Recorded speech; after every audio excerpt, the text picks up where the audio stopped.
Good evening, Ram Ram, नमस्कार, जय हिंद। मैं संदीप सिवाज स्वागत करता हूं आप सभी बच्चों का आपके अपने बेहतरीन और शानदार लर्निंग प्लेटफॉर्म पर। उम्मीद करता हूं आप और आपका परिवार एकदम स्वस्थ होगा, तंदुरुस्त होगा और खाकी वर्दी की तैयारी में आप लोग जी जान से जुटे हुए होंगे। जितने भी बच्चे आज के सेशन में मेरे साथ लाइव जुड़ते जा रहे हैं, एक बार फटाफट मेरे को बता दीजिएगा। ऑडियो वीडियो एकदम परफेक्ट है, क्लियर है, ओके है? अतुल कुमार, अंकिता, सैनी, प्रेरणा, एम के राज, विपिन, शिवानी, कोमल, गुंजन, दीपक, तनिषा, कोमल, पारुल, प्रीतम, जितने भी प्यारे प्यारे बच्चे जुड़ते जा रहे हैं। बेटा हम पढ़ रहे थे drainage system of India, Bharat का अपवा तंत्र, और उसी में हम ब्रह्मपुत्र नदी को पढ़ रहे थे। और ब्रह्मपुत्र नदी के बहुत सारे जो क्वेश्चन है वो कल की क्लास में मैं आप लोगों को कवर करवा चुका था। आज हम ब्रह्मपुत्र नदी को समझेंगे कि किस तरीके से ब्रह्मपुत्र नदी जो है वो बहती है।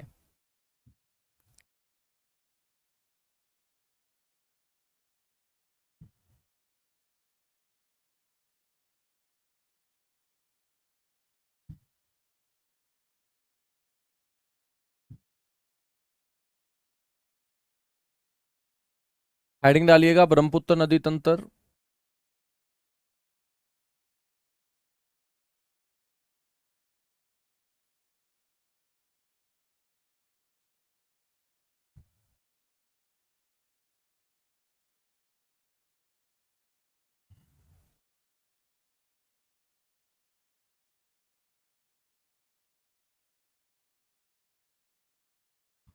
बच्चों, ब्रह्मपुत्र नदी तंत्र में सबसे पहले हम बात करेंगे इसके ओरिजिन पॉइंट की, कि ये निकलती कहाँ से है। और आप सभी ने पढ़ी होगी बच्चों एक रेंज जिसको हमने बोला है कैलाश रेंज।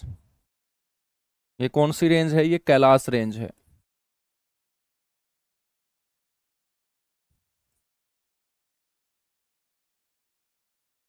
और बेटा ये कैलाश रेंज जो है ये कौन से हिमालय का हिस्सा है? तो आप लोगों ने ये भी पढ़ा होगा कि कैलाश रेंज जो है ये ट्रांस हिमालय का हिस्सा है।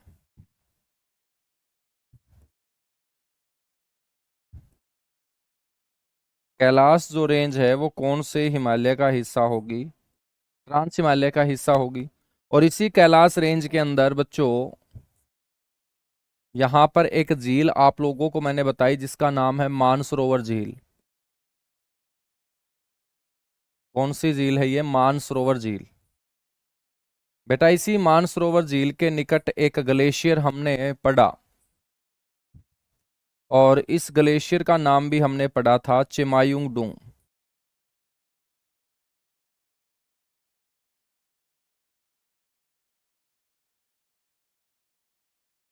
कौन सा ग्लेशियर? चिमायुंग डूंग ग्लेशियर। और ये पूरा का पूरा जो क्षेत्र है ये चीन देश का क्षेत्र है। और चीन देश का कौन सा क्षेत्र? बेटा तिब्बत क्षेत्र। ये जो हम चर्चा कर रहे हैं ये कौन से क्षेत्र की चर्चा कर रहे हैं? तिब्बत क्षेत्र की यहाँ पर हम चर्चा कर रहे हैं। ठीक है बच्चों, भारत के पूर्व में भारत का जो उत्तर पूर्वी क्षेत्र होगा, इस उत्तर पूर्वी क्षेत्र में भी हमने एक पर्वत पढ़ा था।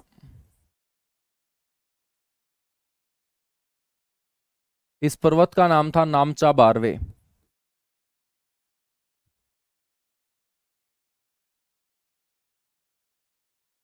कौन सा पर्वत? नामचा बारवे पर्वत। और ये नामचा बारवे पर्वत हमने कहाँ पढ़ा? अरुणाचल प्रदेश और तिब्बत के बॉर्डर के ऊपर बच्चों ये नामचा बारवे नाम का पर्वत है। बेटा इस चेमायुंगडुंग ग्लेशियर से पूर्व की तरफ एक नदी बह के आगे की तरफ बढ़ती है। और ये नदी मेरे दोस्त इस नामचा भारवे पर्वत को काटते हुए नीचे की तरफ आती है। बच्चों इस नदी को यहां पर कहा जाता है सांगपो नदी। कौन सी नदी? सांगपो नदी। और ये क्षेत्र कौन सा है बेटा? तिब्बत क्षेत्र है। तो तिब्बत क्षेत्र में इसे हम क्या बोलते हैं? सांगपो। और ये सांगपो नाम की जो नदी है ये इस नामचा भारवे नाम के पर्वत को जब काटेगी तो यहां पर एक दर्रा बच्चों तैयार हो जाता है। और इस दर्रे का नाम है यांग याप दर्रा। तो इसी दर्रे से होते हुए ये भारत के अंदर क्या करती है? एंटर करती है। और बच्चों ये भारत का कौन सा प्रदेश होगा? ये आप लोगों को पता होना चाहिए। इसे हम अरुणाचल प्रदेश बोलेंगे। क्या बोलेंगे इसे हम? अरुणाचल प्रदेश बोलेंगे। ठीक है। तो अरुणाचल प्रदेश में ये सबसे पहले क्या करती है, प्रवेश करती है। बेटा अरुणाचल प्रदेश में प्रवेश करने के बाद जब ये आगे बढ़ती है तो अरुणाचल प्रदेश में इस नदी को बोलते हैं दिहांग नदी।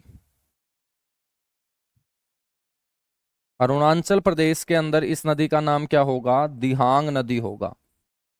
दिहांग नदी। अभी तक हमने इसको ब्रह्मपुत्र नहीं बोला है बच्चों, तिब्बत में हमने इसको सांगपो बोल दिया। अरुणाचल प्रदेश में नामचा बारहवें पर्वत को काटते हुए यांगयाप दर्रे से होते हुए भारत में जब ये प्रवेश करती है तो अरुणाचल प्रदेश में इसे क्या कहा जाता है, इसे कहा जाता है यांगयाप दर्रे से बहती हुई दिहांग नदी। क्या कहा जाता है, दिहांग नदी। बेटा ये दिहांग नदी जब आगे पहुंचती है तो आसाम राज्य आता है, आसाम राज्य।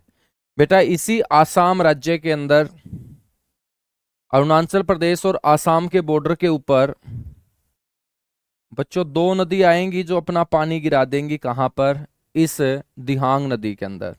जो बच्चों एक नदी आ रही है इस साइड से, इसका नाम है दिबांग नदी। कौन सी नदी, दिबांग। ठीक है। और बेटा एक और नदी आएगी जो अपना पानी गिरा देगी अरुणाचल प्रदेश और आसाम के बॉर्डर के ऊपर बच्चों इस दिहांग नदी के अंदर। इस नदी का नाम होगा लोहित। कौन सी नदी, लोहित नदी। बेटा ये तीनों की तीनों नदियां, जिसमें एक का नाम है दिहांग, एक का नाम है दिबांग, एक का नाम है लोहित, तीनों की तीनों नदियों का पानी इकट्ठा होता है यहां आसाम के अंदर। ये जगह जो है बेटा ये आसाम है। क्या है, आसाम। और जब तीनों की तीनों नदियों का पानी आसाम और अरुणाचल प्रदेश के बॉर्डर पे इकट्ठा हो जाता है तो बच्चों इन तीनों के तीनों नदियों के पानी को कहा जाता है ब्रह्मपुत्र। तो आपसे कोई पूछ ले कि ब्रह्मपुत्र नदी कौन सी तीन नदियों से मिलकर बनी है, तो बोलेंगे दिहांग, दिबांग और लोहित। तो दिहांग, दिबांग और लोहित इन तीन नदियों से मिलकर बच्चों जो नदी बनी उसी को हम क्या बोल रहे हैं, ब्रह्मपुत्र। तो ब्रह्मपुत्र नदी का नाम ब्रह्मपुत्र सबसे पहले कौन से राज्य में लिया जाता है, कल हमने पढ़ा था आसाम राज्य में। बच्चों ये ब्रह्मपुत्र बन चुकी है ना, बिल्कुल बन चुकी है। तो ये आगे बहेगी। जब बेटा ये आसाम में आगे बहती है तो मैंने आपको बताया था कि एक बहुत बड़ा जमीनी हिस्सा मेरे दोस्त इसके बीच में आ जाता है। और बहुत बड़ा जमीनी हिस्सा जब इसके बीच में आएगा तो इसे हम बोलेंगे माजुली द्वीप। कौन सा द्वीप होगा ये, माजुली द्वीप, जो सबसे बड़ा रिवर आइलैंड होगा। बच्चों माजुली द्वीप के बाद जब ये ब्रह्मपुत्र आगे बहती है तो फिर बीच रास्ते में एक छोटा सा बच्चों जमीन का टुकड़ा आ जाता है। इसको हम बोलते हैं उमानंदा।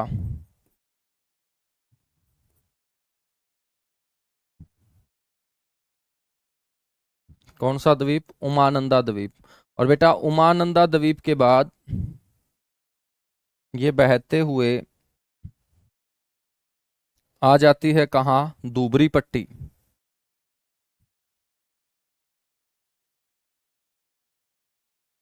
दूबरी पट्टी, दूबरी पट्टी बच्चों आसाम का हिस्सा है। और आसाम के दूबरी पट्टी में बहते हुए बेटा ये प्रवेश कर जाती है बांग्लादेश के अंदर। कहां पर, बांग्लादेश के अंदर। जब बांग्लादेश के अंदर ये प्रवेश कर जाती है तो बांग्लादेश में इसका नाम हो जाता है जमुना नदी। तो बांग्लादेश के लोग इसे क्या बोलते हैं, जमुना नदी बोलते हैं। तो ब्रह्मपुत्र नदी का नाम बांग्लादेश में क्या हो जाता है, सर जी, जमुना नदी हो जाता है। और यही जमुना फिर मेरे दोस्त जाके मिलती है पद्मा में, और पद्मा मतलब गंगा। ठीक है। तो यही जमुना नदी बच्चों आगे चल के किस में मिलेगी, इस तरीके से गंगा में मिलेगी। तो इसको हम गंगा बोल सकते हैं और बांग्लादेश में इसे पद्मा बोल सकते हैं। ठीक है। और बेटा इन दोनों के मिलने के बाद आगे एक तीसरी जलधारा बन जाएगी जिसको हम बोलेंगे मेघना। और यही मेघना जो है ना वो बंगाल की खाड़ी के अंदर इन दोनों नदियों का पानी लेकर समा जाती है, मिल जाती है। यहां तक चीजें क्लियर हुई। इस तरीके से बहती है जैसे मैंने आप लोगों को यहां पर बहा के दिखाया है। ठीक है ना। हाँ आराम से करवा रहा हूँ भाई हर्ष वालिया, आराम से करवाना है क्या? हाँ आराम से करवा रहा हूँ, ठीक है चलेगा, फास्ट नहीं कराता, आराम से करा रहा हूँ, ठीक है। हाँ यहाँ तक चीजें क्लियर हुई? बिल्कुल क्लियर हुई। तो बेटा यहाँ पर आपको सहायक नदियों में एक दिबांग नदी याद रखनी है, एक लोहित नदी याद रखनी है, ठीक है। अब हम बात करेंगे यहाँ पर ब्रह्मपुत्र नदी के बाएं और दाएं ओर की जो सहायक नदियां होंगी वो मैं आपको बता रहा हूँ, ठीक है। बहुत सारी नदियां इसके अंदर पानी गिराएंगी। जैसे मेरे दोस्त, ब्रह्मपुत्र नदी जब इस तरीके से आगे की ओर बढ़ रही है तो ऊपर की तरफ से जो भी नदियां पानी गिराएंगी वो सारी की सारी लेफ्ट हैंड साइड की ट्रिब्यूटरी कहलाएंगी, क्योंकि ये मेरा हाथ कौन सा है, लेफ्ट हैंड साइड है। और बेटा नीचे की तरफ जो नदियां आएंगी पानी गिराएंगी वो राइट हैंड साइड की क्या कहलाएंगी, ट्रिब्यूटरी कहलाएंगी। क्या कहलाएंगी? राइट हैंड साइड की ट्रिब्यूटरी कहलाएंगी। तो ब्रह्मपुत्र नदी में हमने बहुत सारी बातों को डिस्कस कर लिया था, तो मैं आप लोगों को अब ब्रह्मपुत्र की सहायक नदियां बता रहा हूं, ठीक है। फटाफट नोट कर लीजिएगा ब्रह्मपुत्र की सहायक नदियां।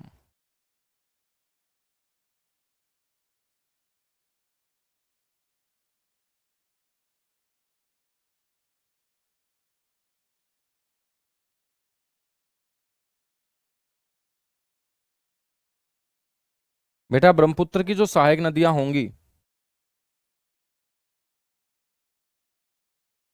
वो एक तो आपको पढ़नी है दाएं ओर की सहायक,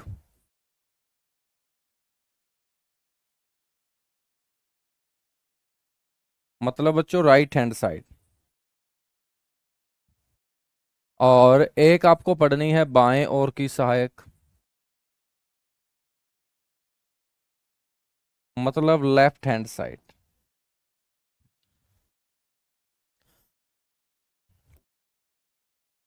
बेटा सबसे पहले बाएं ओर की सहायक नदियों में याद रखना है,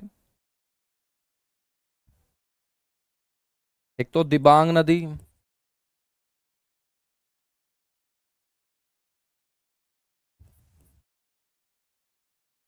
एक बेटा लोहित नदी। कौन सी नदी? लोहित नदी। एक दिबांग नदी, ठीक है, याद रखेंगे बिल्कुल। एक बच्चों बूढ़ी दिहांग,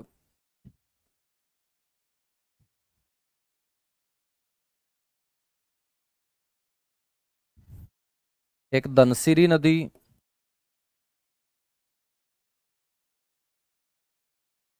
और एक बराक नदी।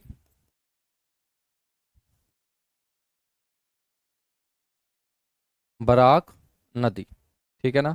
तो इस तरीके से ये बाएं ओर से मेरे दोस्त पानी गिराने का काम करेंगी, किसके अंदर?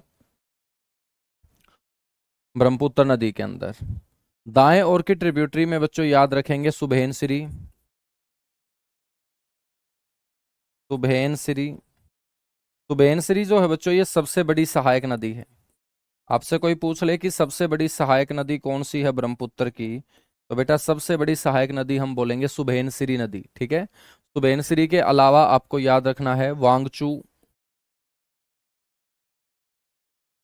या रैदाक, वांगचू या रैदाक नदी। उसके अलावा बच्चों सबसे महत्वपूर्ण नदी तिस्ता, तिस्ता नदी। तिस्ता नदी भी आप बोलेंगे कौन सी साइड की ट्रिब्यूटरी होगी बेटा, राइट हैंड साइड की क्या होगी, ट्रिब्यूटरी होगी, ये आप लोगों को पता होना चाहिए, ठीक है। एक नदी याद रखेंगे मानस नदी, और एक नदी का नाम याद रखेंगे संकोस।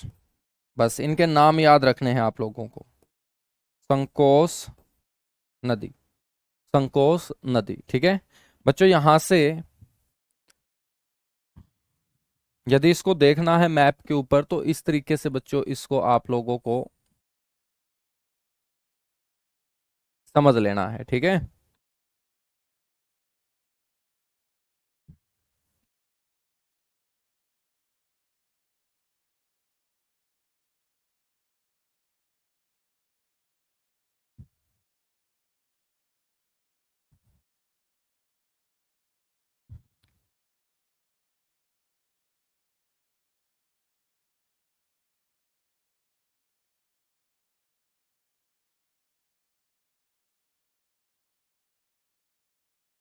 बस नाम याद रखने, बाकी कुछ याद नहीं रखना, ठीक है।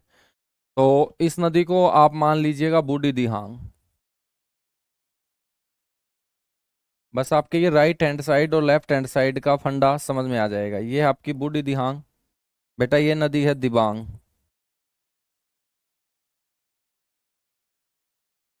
ठीक है, इस नदी का नाम है लोहित।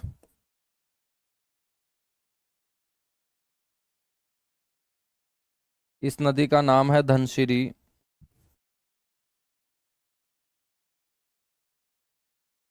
और इसका नाम है बराक नदी। कौन सी नदी? बराक नदी। ठीक है, तो ये सारी की सारी कौन सी होंगी बेटा? ये सारी की सारी आपकी बाएं ओर की सहायक होंगी, क्योंकि ब्रह्मपुत्र नदी जब इस तरीके से आगे बढ़ रही है तो ये जो हाथ होगा मेरा, ये लेफ्ट हैंड होगा, ये लेफ्ट हैंड होगा। अब ये नीचे की तरफ आ रही है, तो बेटा अब ब्रह्मपुत्र का मुंह इस तरफ होगा। जब इस तरफ होगा तो ये राइट हैंड है, तो नीचे की तरफ कौन सा हैंड होगा? Left hand. तो ये सारी की सारी जो सहायक नदियां होंगी ना, ये कौन सी ओर से पानी गिराएंगे ब्रह्मपुत्र में?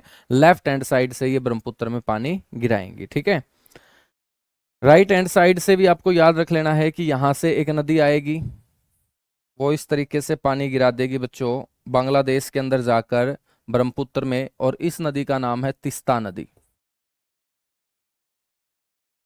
बेटा ये जो तिस्ता नदी है ना, ये सिक्किम से निकल के आती है, और सिक्किम के अंदर यहाँ पर एक झील है जिसका नाम है चोलामू झील। ये भारत की सबसे ऊंचाई पर स्थित है बच्चों, चोलामू झील सिक्किम के अंदर। तो सिक्किम की चोलामू झील से निकल के आती है तिस्ता नदी, और बांग्लादेश में जाके ब्रह्मपुत्र में अपना पानी गिराने का काम करती है। बेटा भूटान से एक नदी निकल के आती है जो अपना पानी गिराती है ब्रह्मपुत्र में, और इस नदी को बोलते हैं रैदाक। भूटान के अंदर इसको वांगचू बोलते हैं। क्या बोलते हैं? वांगचू बोलते हैं। यहाँ अरुणाचल प्रदेश और तिब्बत के बॉर्डर से एक नदी निकल के आती है जो ब्रह्मपुत्र में पानी गिराएगी, इसका नाम होगा सुबेनसिरी। और बेटा ये सबसे बड़ी सहायक नदी है, लार्जेस्ट ट्रिब्यूटरी ऑफ ब्रह्मपुत्रा बोलेंगे कौन सी रिवर को? सुबेनसिरी रिवर को। ठीक है ना। एक आसाम और अरुणाचल प्रदेश के बॉर्डर के ऊपर बहती है बच्चों संकोस। तो एक क्वेश्चन यहां से पूछ लिया जाता है कि कौन सी नदी है जो आसाम राज्य और अरुणाचल प्रदेश राज्य के बॉर्डर पे बहती है, दोनों के बीच एक बॉर्डर का काम करती है। तो बच्चों वो नदी संकोस नदी होगी। कौन सी नदी होगी? संकोस। और एक नदी याद रखेंगे, मानस नदी। और ये सारी की सारी मेरे दोस्त आपकी हो जाएंगी राइट हैंड साइड की ट्रिब्यूटरी। ठीक है, ये सारी की सारी आपकी। हाँ बहुत सारी और भी हैं भाई। ठीक है, कामांग रिवर भी है, बिल्कुल है, बिल्कुल है। कामेंग रिवर उसको बोल देते हैं, या कामंग रिवर उसे बोल देते हैं। बहुत सारी नदियां हैं। ठीक है, लेकिन जो इंपॉर्टेंट है वो ये है, इसके अलावा और भी बहुत सारी हैं। ऐसा नहीं है कि सिर्फ 5-6 नदियां ही हैं, लेकिन जो एग्जाम के अंदर पूछी जा सकती है वो ये है आपकी।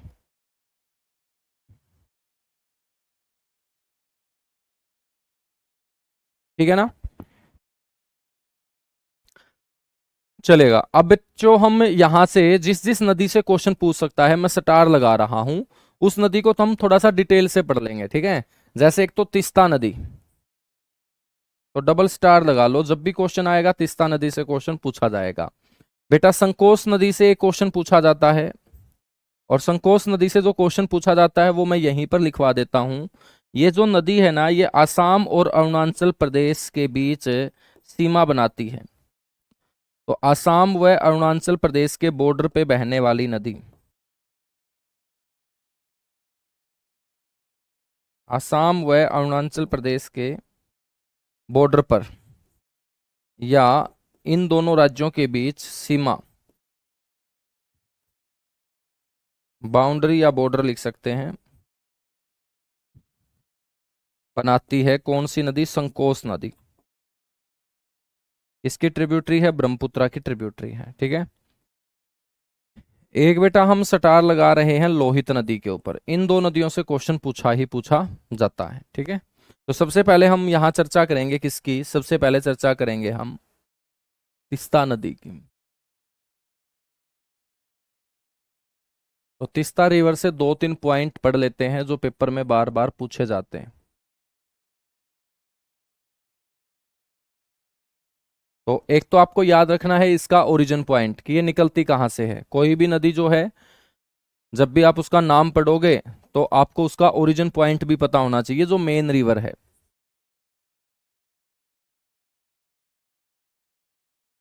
यानी कि उद्गम।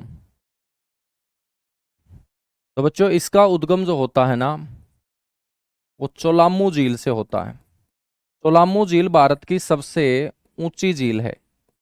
हाईएस्ट लेक ऑफ इंडिया आपसे कोई पूछ ले तो आपको बोलना है चोलामू झील। अब चोलामू झील को पानी किससे मिलता है बेटा? एक ग्लेशियर से। उस ग्लेशियर का नाम क्या है? जेमू ग्लेशियर। मैंने आप लोगों को एक ग्लेशियर पढ़ाया था जिसका नाम था जेमू। और ये जो जेमू ग्लेशियर है बच्चों, ये कहाँ पर लोकेटेड है? गुरुजी ये सिक्किम राज्य के अंदर स्थित है। तो सिक्किम राज्य के जेमू ग्लेशियर के पिघलने से बच्चों वो पानी जिस झील में जाता है वो है चोलामू झील। और चोलामू झील से एक नदी निकलती है जिसका नाम है तीस्ता। बेटा यहां से निकलने के बाद ये सिक्किम,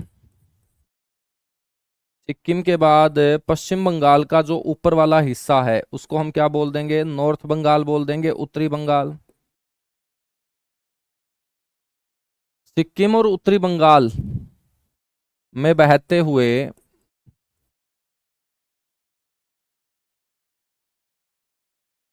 बांग्लादेश में बच्चों ब्रह्मपुत्र में मिलती है।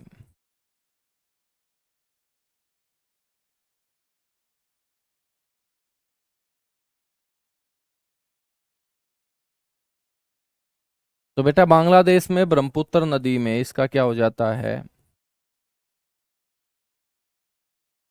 विलय हो जाता है। क्या हो जाता है? विलय हो जाता है। ठीक है। जब सिक्किम और उत्तरी बंगाल में ये बहती है तो सिक्किम और उत्तरी बंगाल के लोगों के लिए बच्चों ये लाइफ लाइन का काम करती है, जीवन रेखा का काम करती है। क्योंकि सिक्किम और उत्तरी बंगाल के जो लोग हैं वो इसी नदी के ऊपर टिके हुए हैं। तो lifeline of Sikkim and north Bengal हम किसे बोल देंगे बेटा? Lifeline of Sikkim and north Bengal बोल देंगे तिस्ता रिवर को। ये जो तिस्ता नदी है इसके जल के बंटवारे को लेकर विवाद भी चलता रहता है। किसके बीच? भारत और बांग्लादेश के बीच। ये भारत और बांग्लादेश के बीच विवाद का कारण भी है।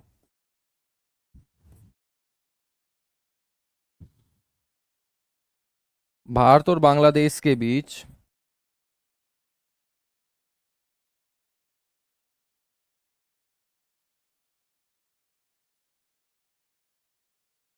ये क्या है? विवाद का कारण भी है। तो भारत और बांग्लादेश के बीच ये विवाद का कारण है जिसे हम बोल रहे हैं तिस्ता नदी। ठीक है। तिस्ता नदी के बाद अगली नदी याद रखनी है आपको, लोहित नदी।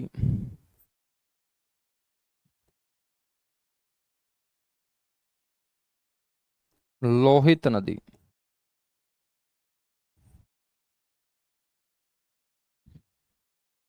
बेटा हम बात करें तो लोहित नदी का ओरिजिन पॉइंट भी आपको पता होना चाहिए।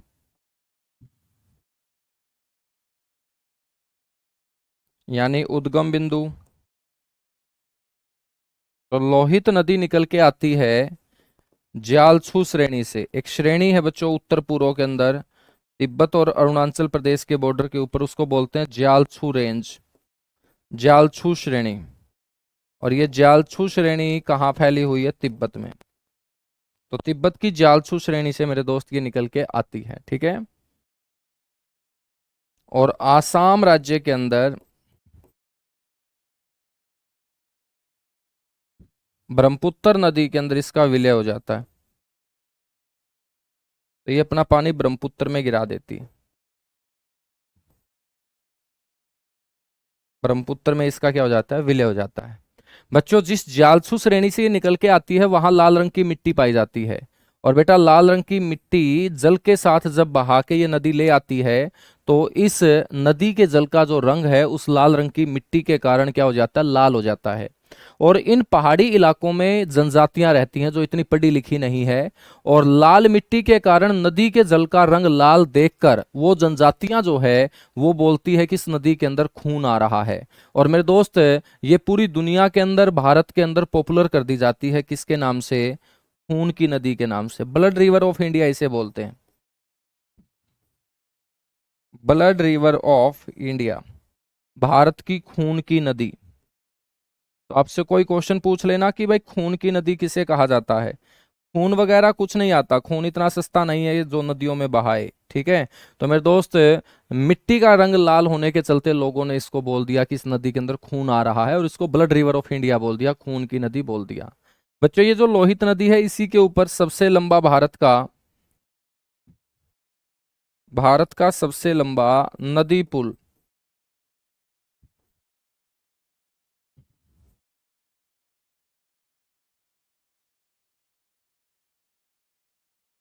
भारत का सबसे लंबा नदी पुल बेटा, उसका नाम है भूपेन हजारिका सेतु।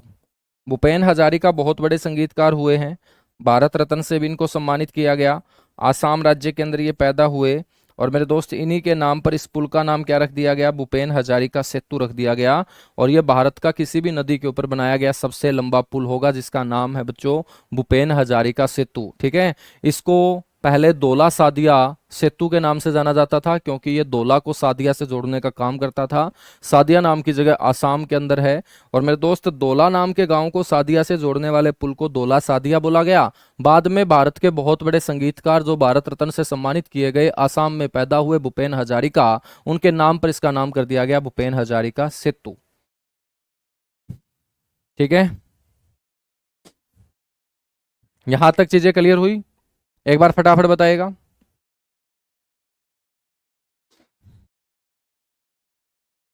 यहां तक चीजें क्लियर हुई बेटा? एक बार फटाफट बताइएगा।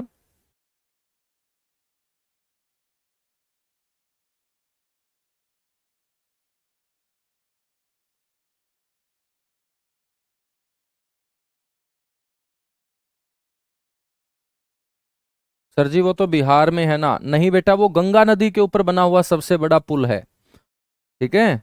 महात्मा गांधी सेतु जिसे बोलते हैं, वो गंगा नदी के ऊपर बना हुआ है। भारत का सबसे लंबा नदी पुल कौन सा होगा बेटा? भारत का सबसे लंबा जो नदी पुल होगा वो आपका दोला सादिया सेतु होगा, जिसको हमने अभी पढ़ा है भूपेन हजारिका के नाम से। किसके नाम से?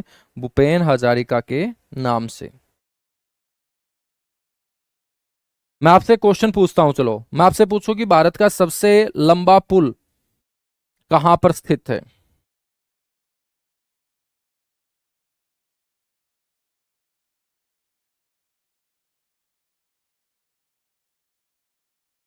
बताइएगा फटाफट।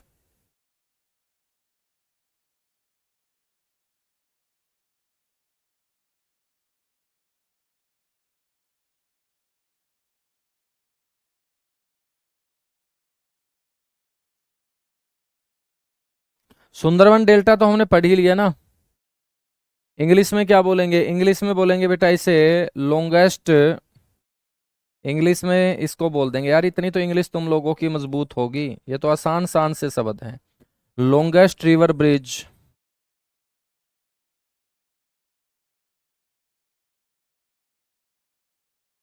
In India. भारत में सबसे लंबा नदीय पुल, ठीक है, भूपेन हजारिका। इतनी तो यार इंग्लिश तुम लोगों की अच्छी होगी ना। भूपेन हजारिका। मैं आपसे पूछूं कि सबसे लंबा बेटा पुल कौन सा है, लंबाई कितनी है? हाँ, लंबाई पूछ ले भाई, तेरे को यहाँ क्या स्प्लेंडर लेके घूम के आना है? ठीक है, लंबाई 9.15 किलोमीटर है। लंबाई वगैरह नहीं पूछेगा यार। 9.15 किलोमीटर। और चौड़ाई भी बताऊं क्या? है बेटा, चौड़ाई भी बताऊं, और ये भी बता दूं कि भाई साहब इसके लिए जो सीमेंट बजरी क्रेशर कंक्रीट मजदूर कहाँ से लाए गए, ठीक है। हाँ, लंबाई लंबाई नहीं पूछता है, 9.15 किलोमीटर इसकी लंबाई।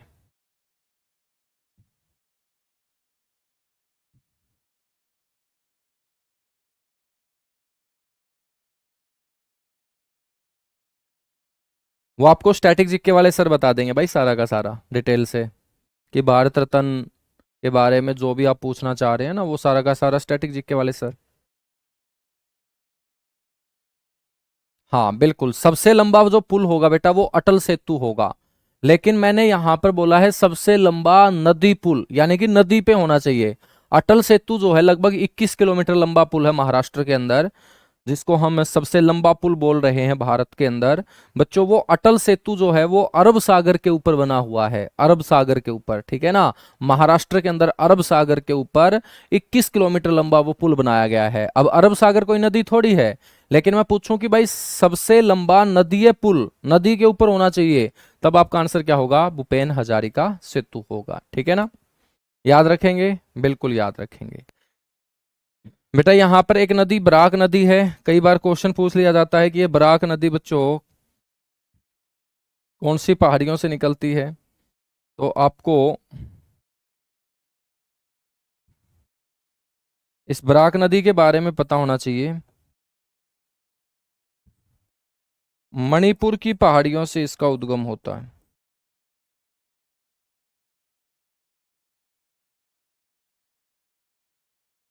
कौन सी पहाड़ियों से बेटा? मणिपुर की पहाड़ियों से। तो ये आपको याद रखना है, मणिपुर की पहाड़ियों से जो है ना, वो आपको याद रखना है।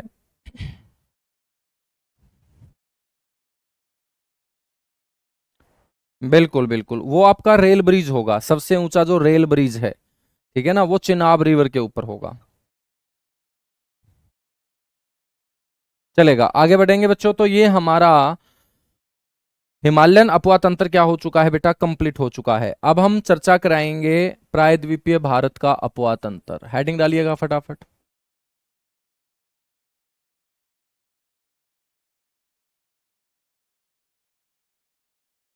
प्रायद्वीपीय भारत का अपवा तंत्र, या हम बोल देंगे ड्रेनेज सिस्टम ऑफ। तो 2 दिन में अपनी ये नदियां खत्म हो जाएंगी, और उसके बाद बेटा आप लोगों का सिलेबस जो है ना वो तेजी से होता हुआ दिखेगा, क्योंकि ये 3-4 चैप्टर जो है ना, ये थोड़े से लेंथी चैप्टर हैं ज्योग्राफी के अंदर। उसके बाद लेंथी चैप्टर आपके नहीं मिलेंगे, ठीक है। और बहुत सारी चीज़ों के लिए मैं पीपीटी भी रेडी करवा रहा हूँ। जो स्टैटिक पार्ट है, जैसे खेती बाड़ी वाला टॉपिक है, कृषि पशुपालन है, तो उसको मैं आप लोगों को पीपीटी के माध्यम से कवर करा दूंगा। तो टाइम ज़्यादा नहीं लगेगा, तुम टाइम की टेंशन मत लो, नवंबर नवंबर में कंप्लीट कर देंगे। और फिर आपका इकोनॉमिक्स का पार्ट है, 15-20-25 दिन में वो कंप्लीट हो जाएगा, तो समय से पहले आपका सिलेबस हो जाएगा। सिलेबस की चिंता मत कीजिएगा। बच्चों हम बात करेंगे यहाँ पर प्रायद्वीपीय भारत। प्रायद्वीपीय भारत का मतलब कैसा भारत है? एक ऐसा भारत है जिसकी 3 दिशा में बच्चों क्या है? जिसकी 3 दिशा में सर पानी है।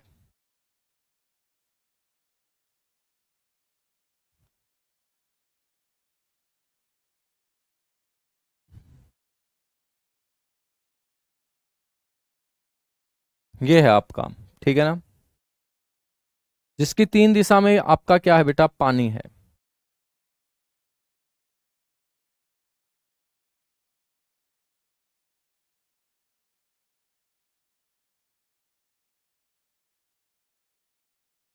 जब 3 दिशा में पानी है तो प्रायद्वीपीय भारत की जितनी भी नदियां होंगी, प्रायद्वीपीय भारत की जितनी भी नदियां होंगी बेटा, या तो वो पानी गिराएंगी किसके अंदर? लेफ्ट हैंड साइड में अरब सागर के अंदर, या बच्चों वो पानी गिराएंगी राइट हैंड साइड में किसके अंदर? बंगाल की खाड़ी के अंदर।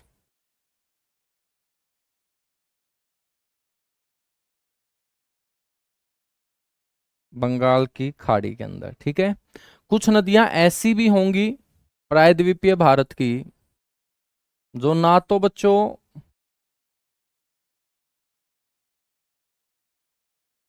अरब सागर में पानी गिराएंगी और ना बंगाल की खाड़ी में।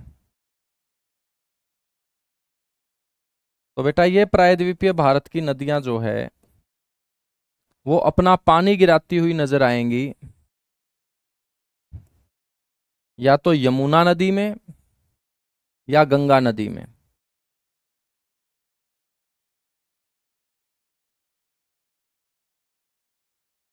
या तो गंगा नदी के अंदर, या बेटा कौन सी नदी के अंदर? यमुना नदी के अंदर, ठीक है ना।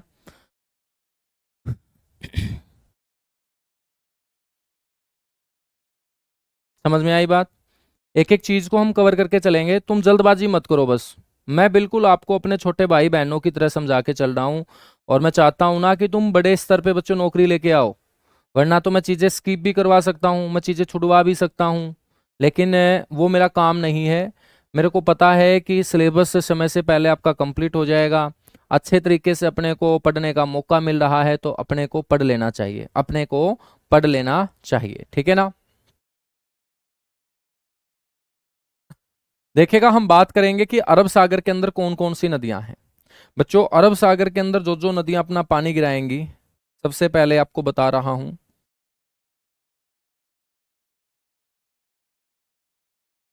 याद रखेंगे बेटा, माही नदी।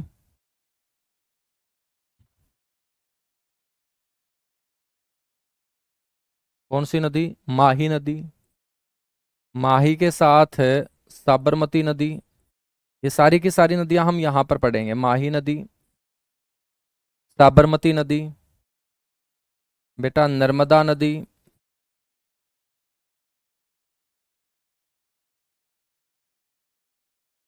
नर्मदा नदी के बाद ताप्ती नदी।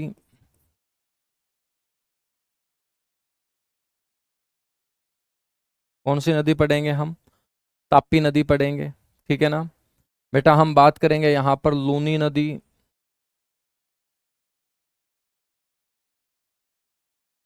कौन सी नदी हम पढ़ेंगे? हम लूनी नदी यहां पर पढ़ेंगे, ठीक है। हम यहां पर पढ़ेंगे गोवा के अंदर मांडवी नदी।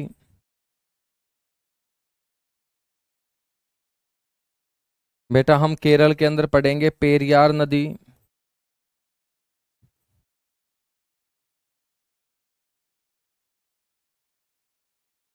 कौन सी नदी हम पढ़ेंगे?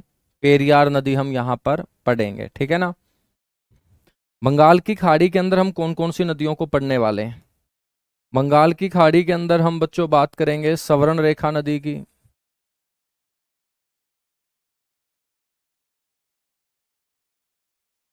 सवर्ण रेखा नदी। उसके बाद बेटा हम बात करेंगे महानदी। कौन सी नदी? महानदी। बच्चों हम बात करेंगे ब्राह्मणी नदी।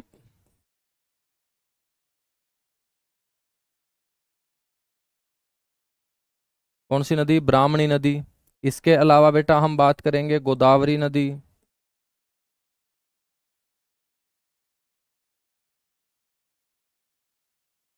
गोदावरी नदी के बाद बच्चों हम बात करेंगे कृष्णा नदी।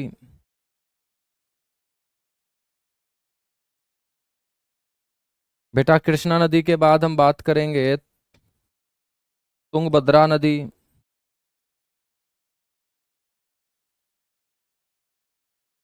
तुंगभद्रा नदी के बाद हम बात करेंगे कावेरी नदी।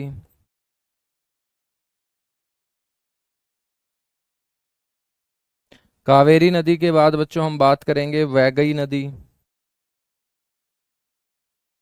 ये सारी की सारी नदियां जो है ये बंगाल की खाड़ी के अंदर पानी गिराने का क्या करेंगी? काम करेंगी, ठीक है। बच्चों, गंगा और यमुना के अंदर भी बहुत सारी प्रायद्वीपीय भारत की नदियां पानी गिराएंगी। अब गंगा और यमुना को यदि मैं जोड़ दूं तो इसको हम गंगा नदी तंत्र भी बोल सकते हैं, क्योंकि यमुना यमुना अपना पानी कहाँ गिराती है बेटा? गंगा में ही तो गिराती है। तो वो कौन सी नदियां होंगी जो गंगा नदी तंत्र का हिस्सा होंगी प्रायद्वीपीय भारत की? उसमें बच्चों चंबल नदी आएगी। अब चंबल नदी मध्य प्रदेश से निकलती है तो प्रायद्वीपीय भारत की नदी है बेटा, लेकिन यमुना में अपना पानी गिराती है। तो प्रायद्वीपीय भारत की एक ऐसी नदी जो गंगा नदी तंत्र का हिस्सा है, चंबल नदी। चंबल के साथ सिंध नदी।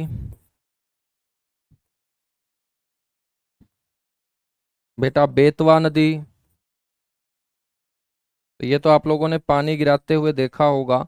बेतवा के बाद केन नदी। केन के बाद बेटा सोन नदी। सोन नदी जो पटना में जाके गंगा से मिल रही थी अमरकंटक से निकलकर। और एक नदी है पार्वती नदी। कौन सी नदी? पार्वती नदी। ये सारी की सारी नदियों के नाम जो मैंने लिखे हैं ये प्रायद्वीपीय भारत की नदियां हैं। किसकी नदियां हैं ये?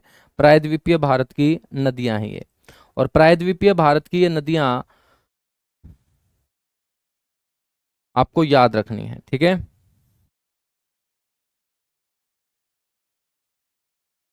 अब सबसे पहले मैं आप लोगों को पढ़ा रहा हूं साबरमती, लूनी, माही, यहां से शुरू करके पहले इस साइड की नदियां पढ़ेंगे और फिर बच्चों बंगाल की खाड़ी की नदियां पढ़ेंगे। ठीक है, ये छोटी छोटी नदियां हैं, कोई ज्यादा क्वेश्चन यहां से बनेंगे नहीं।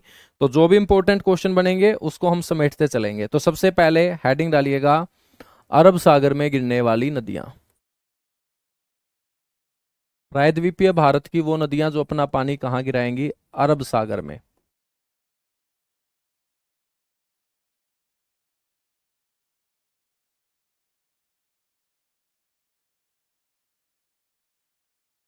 और बच्चों नदियां जिस सागर में गिरेंगी तो उस सागर के साथ जहां पर भी मिलेंगी उस जगह को हम माउथ बोलेंगे, मुहाना बोलेंगे। या हम ये भी बोल सकते हैं अरब सागर के अंदर जिन नदियों का मुहाना बनता है, माउथ बनता है, वो कौन कौन सी नदियां होंगी? बच्चों सबसे पहली नदी मैंने आप लोगों को बताई यहां, लूनी।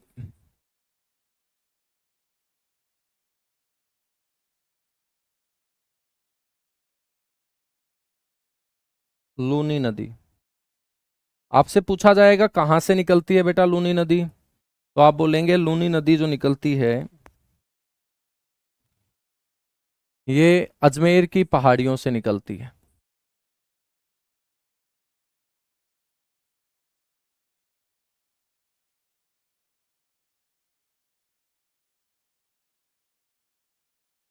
अजमेर की पहाड़ियों से निकलती है। तो बच्चों अजमेर कहाँ पर है? राजस्थान में। इसको राजस्थान का दिल बोलते हैं। तो राजस्थान का दिल अजमेर कौन सी नदी के किनारे होगा? लूनी नदी के किनारे होगा। बच्चों यहां से निकलने के बाद ये कच्छ के रण में क्या हो जाती है? विलुप्त हो जाती है, क्योंकि ये एक मौसमी नदी है बच्चों। कच्छ के रण में क्या हो जाती है? विलुप्त हो जाती है। ये एक मौसमी नदी है। यदि इसके अंदर पानी ज्यादा हो तो ये अपना पानी गिरा देगी जाकर किसमें? अरब सागर के अंदर। ठीक है, तो कच्छ के रण में क्या हो जाती है? विलुप्त हो जाती है। बच्चों इसका नाम लूनी क्यों पड़ा? क्योंकि राजस्थान के अंदर बच्चों नमक को नून बोलते हैं। ठीक है, और नून को ही क्या बोला गया? लून बोला गया, और लून से ये क्या कहलाई? लूनी कहलाई। तो हम बोल सकते हैं ये भारत की सबसे नमकीन नदी है। साल्टेड रिवर ऑफ इंडिया बोल देंगे। भारत की सबसे नमकीन नदी है ये। भारत की सबसे नमकीन नदी का नाम है बेटा लूनी नदी। ठीक है, बस इतना सा ही याद रखना, बाकी कुछ याद नहीं रखना। बेटा लूनी नदी के बाद दूसरी नदी है यहां पर साबरमती।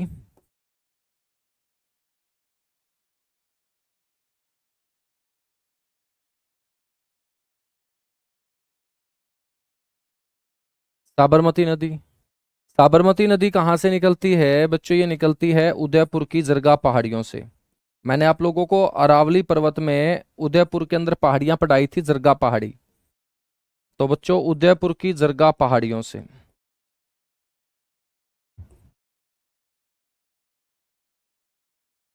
तो उदयपुर की जरगा पहाड़ियों से निकलती है साबरमती नदी। राजस्थान होते हुए बच्चों गुजरात बहते हुए अपना जो ये मुहाना बनाती है, माउथ। माउथ का मतलब होता है meeting point of sea and river.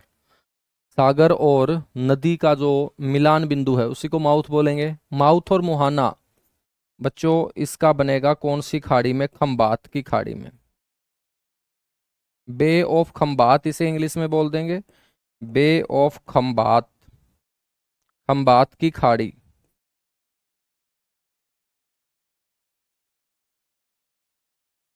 Khambhat की खाड़ी। ठीक है, और बेटा खंबात की खाड़ी जो है वो कौन से सागर का पार्ट होगी? अरेबियन सी का पार्ट होगी, अरब सागर। बच्चों ये साबरमती नदी जो है इसी के किनारे महात्मा गांधी ने आश्रम की नींव रखी थी, उसी को हम साबरमती आश्रम बोलते हैं ना? बिल्कुल बोलते हैं। तो साबरमती आश्रम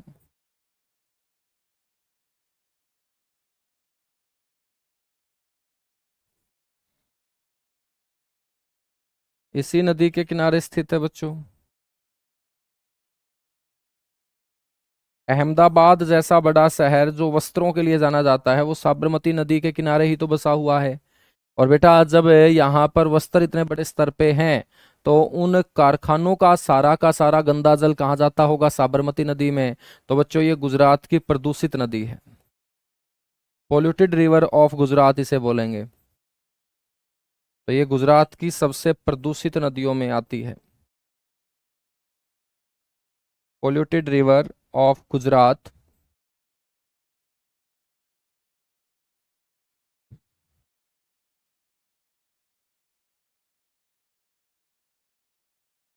ठीक है, ये आपको समझना पड़ेगा कि कोई भी नदी बच्चों जो यहाँ पर खंबात की खाड़ी में, यहाँ पर जो खाड़ी है वो कौन सी खाड़ी है बेटा, यहाँ पर जो खाड़ी है ये खंबात की खाड़ी है। जो भी नदी अपना पानी खंबात की खाड़ी में गिराएगी ना, याद रख लेना, वो नदी कभी भी डेल्टा नहीं बनाएगी। खंबात की खाड़ी में गिरने वाली नदी, चाहे माही नदी हो, चाहे साबरमती नदी हो, चाहे नर्मदा नदी हो, चाहे ताप्ती नदी हो, तो बच्चों वो कभी डेल्टा नहीं बनाएगी। और डेल्टा का मतलब क्या होता है, जो नदी के जल के नीचे गंदगी बह के आ रही है, जब वो गंदगी बीच रास्ते में एक त्रिभुजाकार आकृति में जमा हो जाती है, तो उसी त्रिभुजाकार आकृति में जमा हुए अवसाद को हम डेल्टा बोलते हैं। और बच्चों सबसे बड़ा डेल्टा हमने पढ़ा भी था सुंदरवन का डेल्टा। तो यह आपको ध्यान रखना है कि इस साइड का जो स्लोप है, इस साइड का जो ढलान है, जिसको हम वेस्टर्न कोस्ट बोलते हैं, पश्चिमी तट बोलते हैं, बेटा पश्चिमी तट का जो ढलान है ना वो क्या है, तेज है, तीव्र है। और ढलान तेज होने के चलते जब भी नदियों का जल इस तट के पास आता है, तो ढलान तेज होने के चलते नदी के जल की रफ्तार भी क्या हो जाती है, तेज हो जाती है। और नदी के जल की रफ्तार जब तेज होगी, तो वो गंदगी जो नदी के जल के साथ बहा के लाई जा रही होगी, तेज गति से बहता हुआ जल उसको बीच रास्ते में रुकने की परमिशन ही नहीं देगा, परमिशन नहीं देगा। तो बच्चों वो गंदगी जल के साथ कहाँ चली जाएगी, खाड़ी में चली जाएगी। वो गंदगी जमा नहीं होगी, वो अवसाद त्रिभुजाकार आकृति में जमा नहीं होगा। जमा नहीं होगा तो हम बोल देंगे डेल्टा नहीं बनेगा। तो बच्चों यहां खंबात की खाड़ी में गिरने वाली नदी क्या नहीं बनाएगी, डेल्टा नहीं बनाएगी। तो आपको पता होना चाहिए साबरमती नदी जो है डेल्टे का निर्माण नहीं करती, डेल्टा का निर्माण नहीं करती।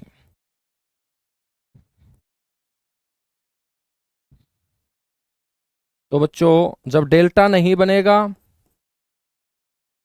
तो फिर उसे हम बोलेंगे एस्चुरी, बल्कि एस्चुरी। हिंदी में बोलेंगे बेटा ज्वारंद मुख। तो जो नदी डेल्टा नहीं बनाएगी बच्चों वो क्या बनाएगी, ज्वारंद मुख बनाएगी। तो यह नदी डेल्टा नहीं बनाती बल्कि किसका निर्माण करती है बच्चों, एस्चुरी का निर्माण करती है, ज्वारंद मुख का निर्माण करती है। ठीक है, याद रखोगे। बताइएगा एक बार फटाफट सारे के सारे बच्चे।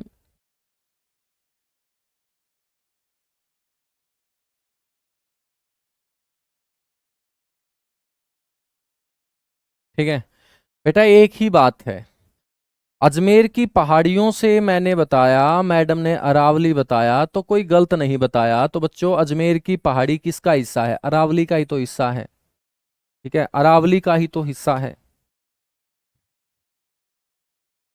समझ में आई बात। मैंने अरावली ना बोलकर मैंने अरावली की पहाड़ियों के नाम लिखवाए हैं। अरावली एक बहुत बड़ा क्षेत्र है जो पूरे राजस्थान में फैला हुआ है। अब राजस्थान बहुत बड़ा राज्य है, ठीक है, तो अलग अलग कोने के अंदर उन पहाड़ियों को अलग अलग नाम से जाना जाता है। तो बेटा ये अजमेर की पहाड़ी से निकलती है।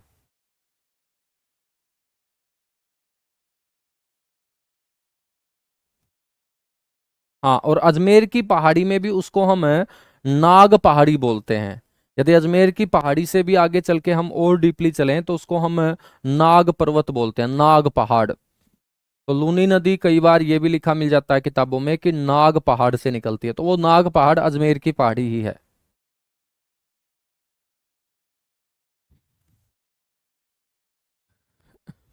ठीक है, चलेगा। उसके बाद हम बात करेंगे बेटा, तीसरी जो नदी है वो है माही नदी।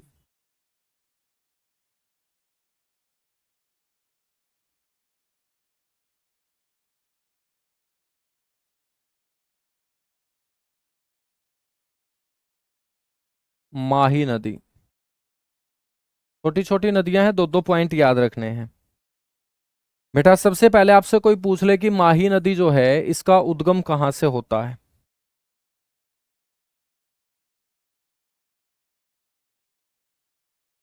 इसका ओरिजिन पॉइंट क्या होगा।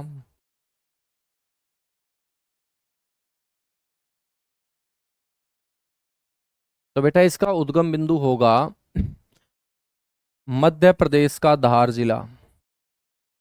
मध्य प्रदेश आप लोगों ने सुना है, बिल्कुल सुना है। और मध्य प्रदेश के अंदर एक जिला है धार जिला, और इस धार जिले के अंदर जो पहाड़ियां हैं,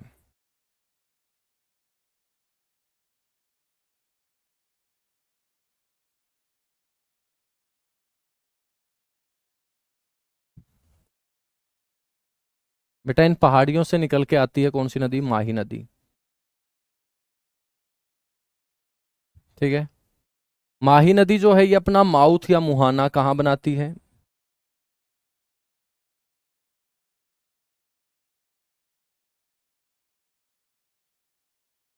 खंबात की खाड़ी में। और बेटा खंबात की खाड़ी में यदि कोई नदी मुहाना बना रही है तो डेल्टे का निर्माण नहीं करेगी, एस्चुरी का निर्माण करेगी ना? बिल्कुल। तो ये डेल्टा नहीं बनाती बल्कि ज्वारंदमुख एस्चुरी का निर्माण करती है।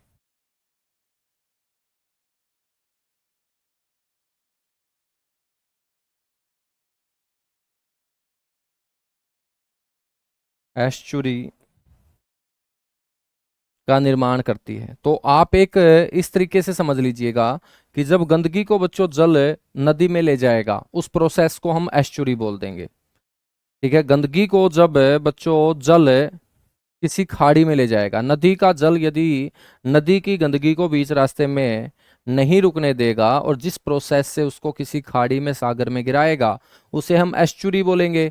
और यदि बच्चों वो गिराएगा नहीं किसी सागर खाड़ी में तो वो बीच रास्ते में जमा होगा, और बीच रास्ते में जमा होगा तो उसे डेल्टा बोलेंगे। तो सीधी सी बात है, या तो नदी डेल्टा बनाएगी या नहीं बनाएगी। डेल्टा नहीं बनाएगी तो उस प्रोसेस को हम क्या बोल देंगे? एस्चुरी बोल देंगे। तो ज्वारंदमुख एस्चुरी का निर्माण।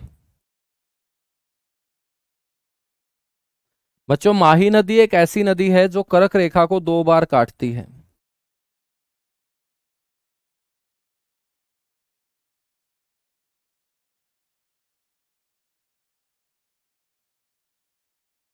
कर्क रेखा को 2 बार पार करती है बच्चों।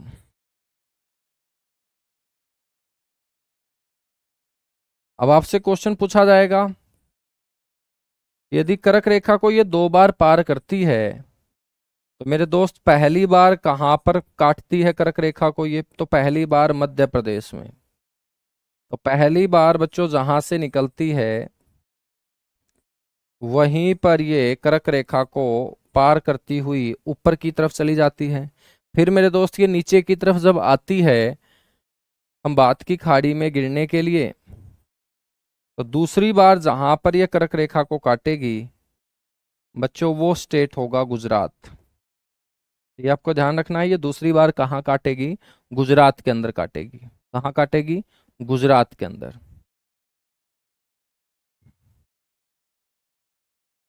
ठीक है ना? यहां तक चीजें समझ में आई?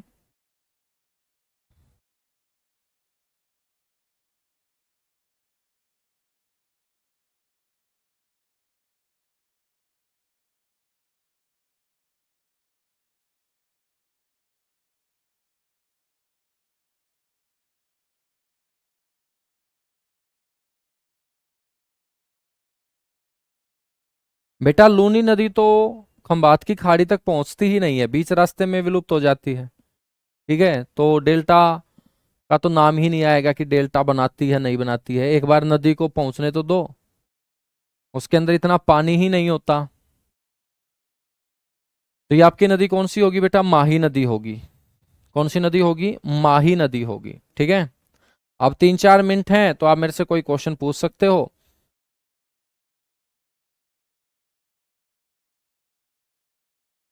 नहीं, अलग अलग है भाई रितेश, अलग अलग है। तो अभी 4-5 मिनट हैं बच्चों, आप मेरे से कोई भी क्वेश्चन पूछ सकते हो, कोई भी डाउट। देखिएगा मैं आप लोगों के 3-4 डाउट तो दूर कर देता हूँ। बहुत सारे बच्चों को ही लगता होगा कि यार हम आराम से पढ़ रहे हैं, सिलेबस होगा या नहीं होगा। तो मैंने आपको बोला है कि नवंबर महीने के अंदर मैं आपका सिलेबस कंप्लीट करवा दूंगा। ठीक है।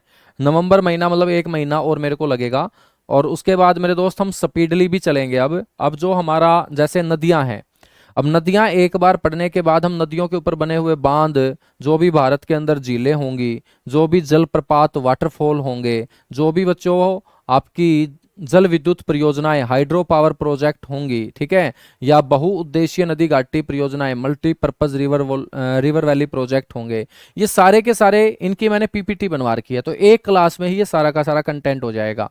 उसके बाद एग्रीकल्चर एनिमल हस्बेंड्री है, उद्योग है, खनिज है, ठीक है मेरे दोस्त, ये सारे के सारे एक एक दिन के टॉपिक होंगे, उनमें फिर टाइम नहीं लगेगा, तो तुम चिंता मत करो, बहुत अच्छे तरीके से आपका सिलेबस हो जाएगा, ठीक है। और कोई भी चीज हम छोड़ेंगे नहीं, तो जो चीज डायरेक्ट स्टैटिक होगी, जिसमें समझाने का कुछ होगा नहीं, तो उसमें मैं लिख के फिर समय खराब नहीं करूंगा, ठीक है, उसमें मैं लिख के समय खराब नहीं करूंगा, ठीक है। तो उसमें मैं आपको लिखा हुआ और साथ के साथ जहां पर ट्रिक बनती होगी, तो ट्रिक के माध्यम से वो आपके लिए आसान बनाने का काम मैं करूंगा, ठीक है। और फिर अपने पास समय बचेगा तो मैं आपको पीवाईक्यू प्रीवियस ईयर क्वेश्चन वो भी मैं आप लोगों के तैयार करवा रहा हूं, ठीक है, प्रीवियस ईयर क्वेश्चन भी मैं आप लोगों के तैयार करवा रहा हूं, और आपको वो पीवाईक्यू भी मैं प्रोवाइड करा दूंगा, ठीक है ना। तो चलेगा, thank you, bye bye, love you आप सभी को। बहुत अच्छा लगता है आप लोगों को पढ़ा के, बड़ा मजा आता है, और अब तो जो है आदत हो चुकी है आप लोगों के साथ, बिल्कुल एक पारिवारिक रिश्ता सा हो चुका है, तो बहुत मजा आ रहा है आप लोगों को पढ़ा के, और आप लोगों को भी उम्मीद करता हूँ मजा आ रहा होगा। हाँ, वर्ल्ड ज्योग्राफी भी हम कवर करेंगे, वर्ल्ड ज्योग्राफी के अंदर जो जो टॉपिक होंगे ना, वो ज्यादा टाइम नहीं लेंगे आपके।